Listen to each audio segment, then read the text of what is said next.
સુરતમાં કરોડની ચોરીની ઘટના ઉમરા વિસ્તારમાં બની. કરોડોની ઘરફોડ ચોરીની ઘટના. ટર્નિંગ પોઈન્ટ પાસે આવેલ ઓર્નામેન્ટલ જ્વેલર્સ નામની દુકાનમાં ઘરફોડ.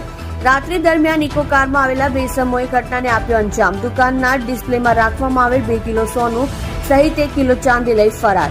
દુકાનનું આખું શટર ઊંચું કરી કરોડોની ઘરફોડ ચોરીની ઘટનાને આપ્યો અંજામ. ઉમરા પોલીસ સહિત સુરત ક્રાઇમ બ્રાન્ચની ટીમ ઘટના સ્થળે. સીસીટીવી ફૂટેજમાં સમગ્ર ઘટના કેદ. જો કે તસ્કરો ડીવીઆર પણ લઈ થયા ફરાર. પોલીસે વધુ તપાસ હાથ ધરી. કોઈ જાનભેદુ હોવાની શંકા. તમે જોઈ રહ્યા છો લોકચક્ર ન્યૂઝ 24 ઇબ્રાહિમ શેખની સાથે.